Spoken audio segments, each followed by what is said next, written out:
दोस्तों, कानून को जानने वाला, कानून की रक्षा करने वाला, लोगों की रक्षा करने वाला एक दरोगा जब भी कहीं जांच पड़ताल करने के लिए जाता था तो अपने साथ एक महिला कांस्टेबल को भी लेकर जाता था। कभी कभी ऐसा भी होता था कि उस दरोगा को एक प्रदेश से दूसरे प्रदेश जांच पड़ताल करने के लिए जाना पड़ता था, तो वो हर बार महिला कांस्टेबल को अपने साथ लेकर जाता था।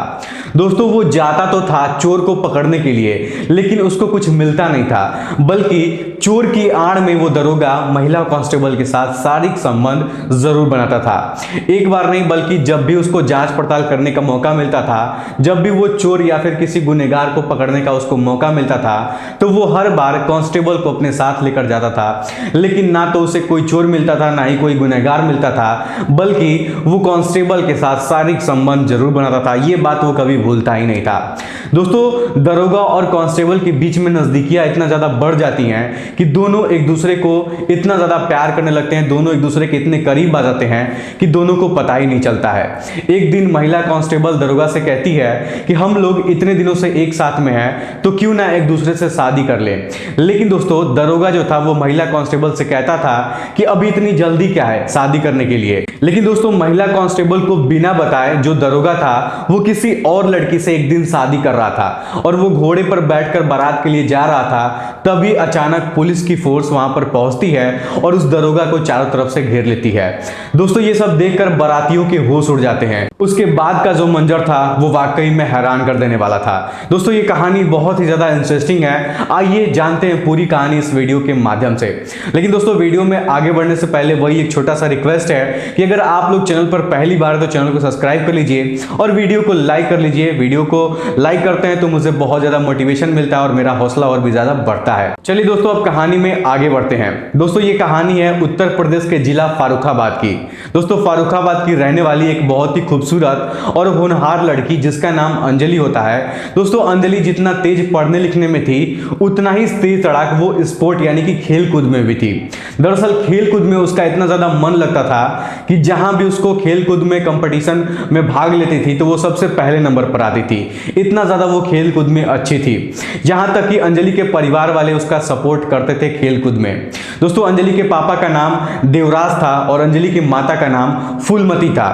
दोस्तों, एक दिन अंजलि के माता पिता अंजलि को समझाते हैं कि तुम पढ़ने लिखने में भी काफी अच्छी हो और अगर तैयारी करोगी तो हो सकता है कि तुम्हें कोई सरकारी नौकरी मिल जाए। उसके बाद दोस्तों, अंजलि अपने मम्मी पापा का बात मानते हुए स्पोर्ट में तो अच्छी थी ही, इसलिए वो फिजिकल की तैयारी करने लगती है और साथ ही साथ वो पढ़ाई भी करने लगती है।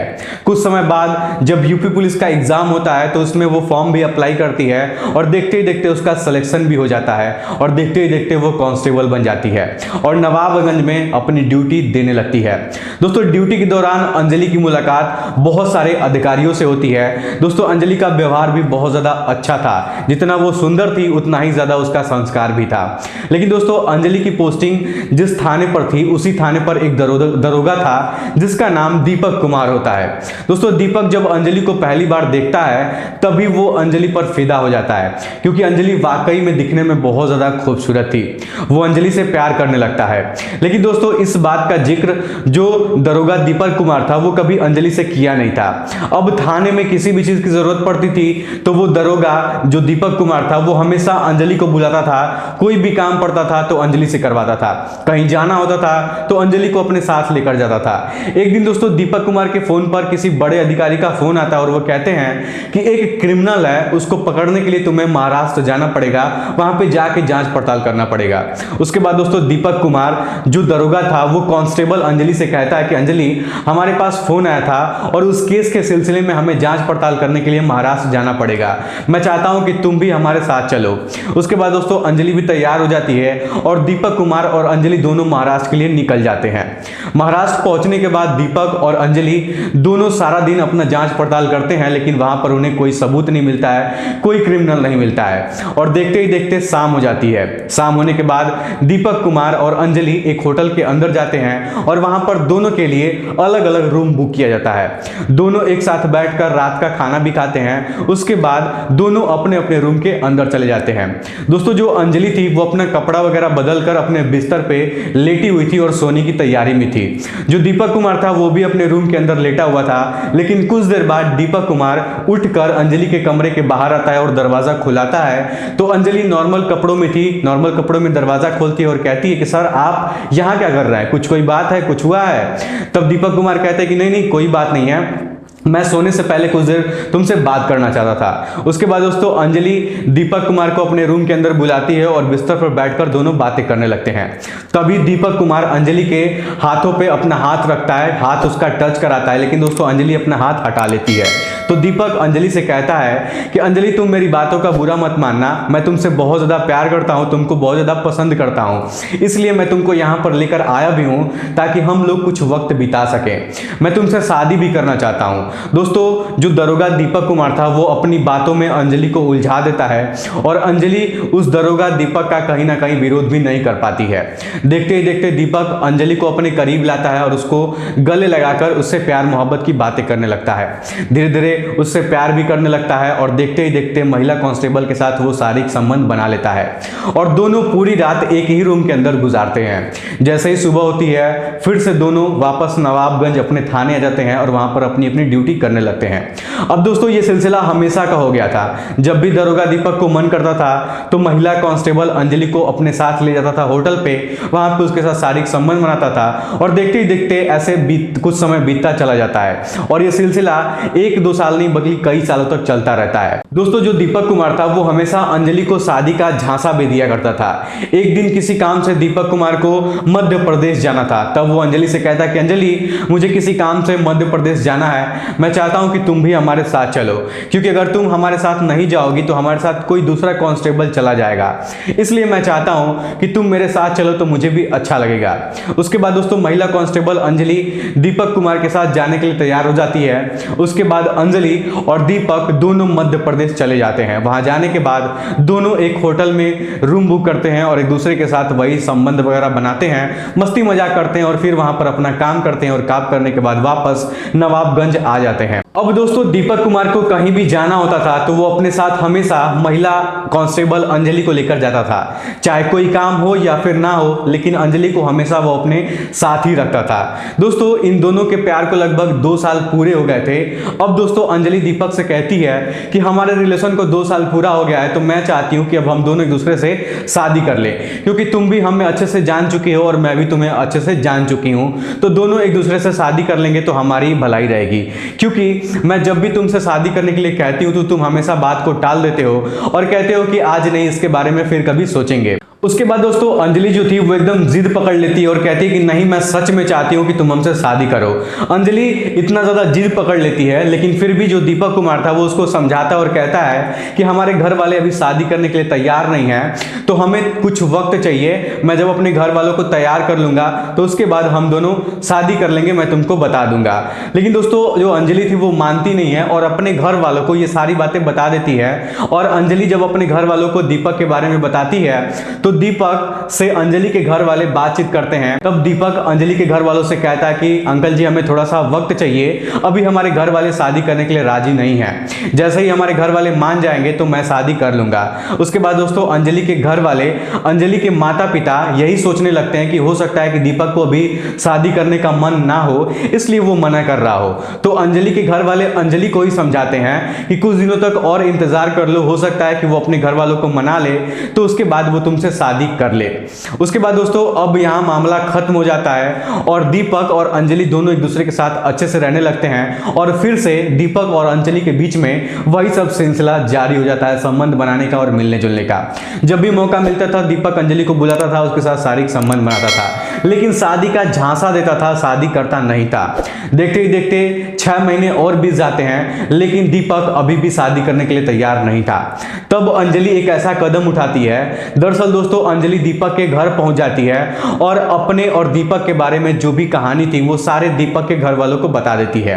तब दीपक के घर वाले अंजलि से कहते हैं कि बेटा हमारे घर पे अभी काम चल रहा है, जैसे ही घर का काम खत्म हो जाएगा तो हम तुम दोनों की शादी करा देंगे।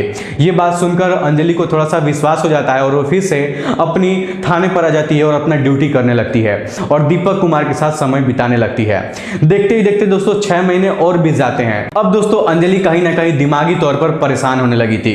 वो सोचने लगी थी कि आखिर दीपक उससे शादी करेगा या नहीं करेगा, क्योंकि जो दीपक था वो हमेशा उसके साथ शारीरिक संबंध बनाता था। जो काम पत्नी के साथ करना चाहिए था वो हर काम अंजलि के साथ करता था, लेकिन शादी नहीं करता था। ये सब सोचकर अंजलि बहुत ज्यादा परेशान होने लगी थी।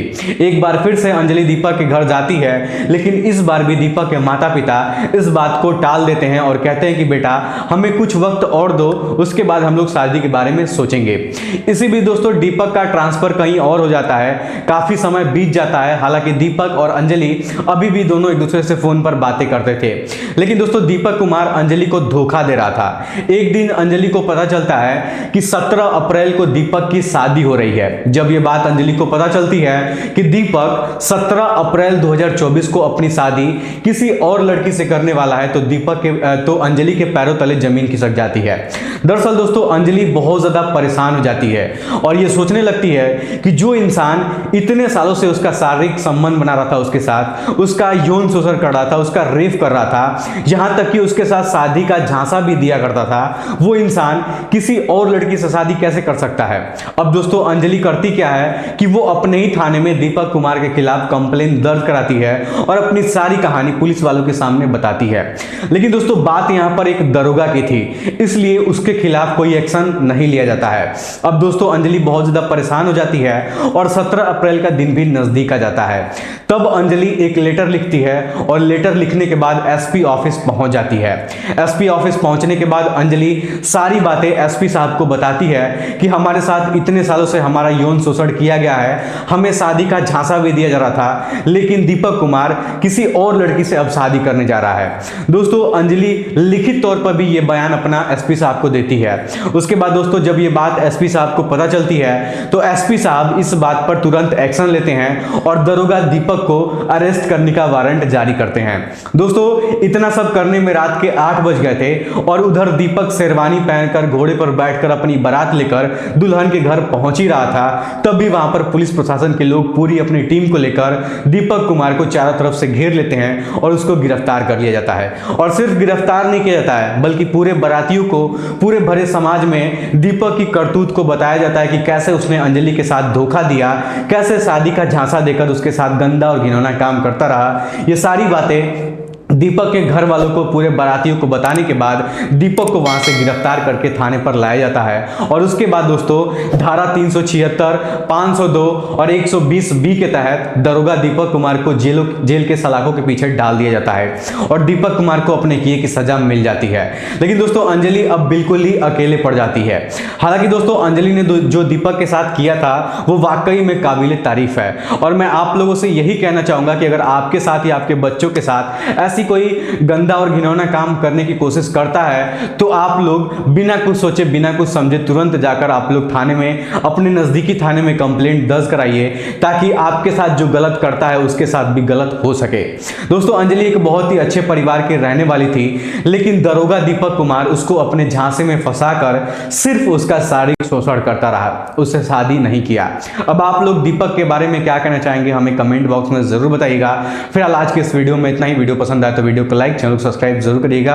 आप लोग का बहुत बहुत धन्यवाद।